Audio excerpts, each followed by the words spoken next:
بدسلوکی کے اثرات۔ آغاز گاؤں سیرا-پور ایک خوبصورت مقام تھا جہاں کھیت کھلیان، سرسبز وادیاں اور بہتے دریا موجود تھے۔ یہاں کے لوگ خوش مزاج اور محنتی تھے، مگر اس گاؤں میں ایک گھر ایسا بھی تھا جہاں بدسلوکی کی داستانیں کم ہو رہی تھیں۔ یہ گھر احمد کا تھا، جو ایک ذہین مگر بدقسمت لڑکا تھا۔ احمد کے والد اکبر ایک سخت مزاج انسان تھے جو ہمیشہ اپنے بیٹے پر غصہ کرتے رہتے تھے۔ اکبر کا ماننا تھا کہ سختی سے ہی تربیت ہوتی ہے، مگر اس کی یہ سختی اکثر بدسلوکی کی حد تک پہنچ جاتی۔ احمد کی والدہ زرینہ اپنے شوہر کی ان باتوں پر خاموش رہتی تھیں کیونکہ وہ بھی ان کی سختی کا شکار تھیں۔ روزمرہ کی زندگی۔ احمد کی زندگی کا ہر دن ایک نیا امتحان ہوتا۔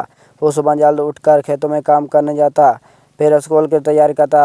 اسکول میں وہ اپنے ہم جماعتوں سے پیچھے نہیں رہنا چاہتا تھا، مگر گھر کی پریشانی اس کے ذہن پر چھائی رہتی تھی۔ ایک دن احمد نے اسکول میں ایک مضمون لکھا جس کا عنوان تھا میرا خواب۔ اس نے اپنے خواب کا کاغذ پھر اتار دیا جن میں وہ ایک ڈاکٹر بن کر لوگوں کی خدمت کرنا چاہتا ہے۔ جب اس نے یہ مضمون اپنے والد کو دکھایا تو اکبر نے غصے میں آ کر وہ کاغذ پھاڑ دیا اور کہا تم کبھی کچھ نہیں بن سکتے، خواب دیکھنا چھوڑ دو اور حقیقت کا سامنا کرو۔ دوستی اور حمایت۔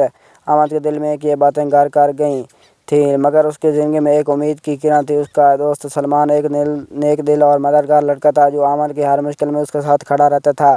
وہ ہمیشہ احمد کی حوصلہ افزائی کرتا تھا اور اسے بتاتا تھا کہ وہ کچھ بھی کر سکتا ہے اگر وہ محنت کرے۔ سلمان کے والد جو ایک معلم تھے نے بھی احمد کی مدد کرنے کی کوشش کی۔ انہوں نے احمد کو مفت ٹیوشن دینا شروع کیا اور اسے اپنی منزل کی طرف بڑھنے کی ترغیب دی۔ بدسلوکی کے اثرات۔ وقت گزرنے کے ساتھ ساتھ اکبر کی بدسلوکی میں کوئی کمی نہ آئی۔ ایک رات جب احمد ایک امتحان کی تیاری کر رہا تھا، اکبر نے اسے بلا وجہ ڈانٹا اور مارا۔ اس واقعے نے احمد کو اندر سے توڑ دیا۔ اس نے سوچا کہ وہ کبھی بھی اپنے والد کی خوش نہیں کر سکے گا۔ احمد نے سوچا کہ وہ اپنی زندگی کو ختم کر لے، مگر سلمان نے اس سے فیصلہ روک دیا۔ سلمان نے کہا احمد، زندگی بہت قیمتی ہے، تمہارے خواب بہت بڑے ہیں اور تمہیں ان خوابوں کو پورا کرنا ہے۔ زندگی میں تبدیلی۔ سلمان اور اس کے والد کی حمایت نے احمد کو ایک نئی امید دی۔ اس نے دن رات محنت کرنا شروع کر دی اور اپنے خوابوں کو حقیقت بنانے کے لیے پوری کوشش کی۔ اس نے اپنے والد کی باتوں کو نظر انداز کرنا سیکھ لیا اور صرف اپنی منزل پر توجہ مرکوز کی۔ آخرکار آپ نے میٹرک کے امتحان میں بہترین نمبروں سے کامیابی حاصل کی۔ اس کی کامیابی نے نہ صرف اس کے والدین بلکہ پورے گاؤں کو حیران کر دیا۔ اکبر نے پہلی بار اپنے بیٹے کی محنت پر عزم کی تعریف کی اور اسے گلے لگا لیا۔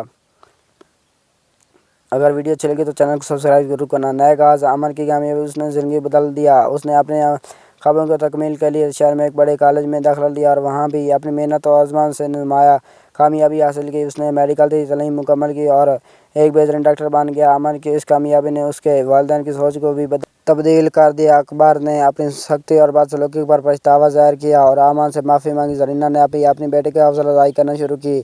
بدسلوکی کے اثرات کا اختتام۔ احمد کی کہانی ایک سبق بن گئی کس طرح کے بدسلوکی کے اثرات کسی کی زندگی کو بدل سکتے ہیں۔ اس نے اپنی محنت، عزم اور دوستوں کی حمایت سے اپنے خوابوں کی حقیقت میں بدلا اور ایک کامیاب زندگی گزاری۔ اس کی کامیابی نے صرف اس کی زندگی کو بدل دیا بلکہ اس کے والدین کی سوچ کو بھی بدلنے میں مدد کی۔ احمد نے گاؤں کے دوسرے بچوں کے لیے ایک مثال قائم کی کہ اگر آپ کے پاس حوصلہ اور عزم ہو تو کوئی بھی رکاوٹ آپ کے مقصد سے دور نہیں کر سکتی۔ اس کہانی نے یہ ثابت کیا کہ بدسلوکی کے باوجود بھی انسان اپنی منزل حاصل کر سکتا ہے اگر وہ محنت اور عزم سے کام لے۔ اختتامی کہانی ہمیں سکھاتی ہے کہ بدسلوکی کے اثرات کتنے گہرے اور دور رس ہوتے ہیں، مگر حوصلہ، عزم، مثبت حمایت سے ہر مشکل کا مقابلہ کیا جا سکتا ہے۔ احمد کی زندگی کی مثال ہمیں یہ سبق دیتی ہے کہ کبھی ہار نہیں ماننی چاہیے اور ہمیشہ اپنے خوابوں کی تکمیل کے لیے محنت کرنی چاہیے۔ اگر آپ کو میری ویڈیو اچھی لگی ہو تو چینل کو سبسکرائب کرنا مت بھولیے گا اور آپ نے اگر یہ ویڈیو انت تک دیکھی ہے تو آپ کا بہت بہت دل سے شکریہ ادا کرتا ہوں۔ اللہ حافظ۔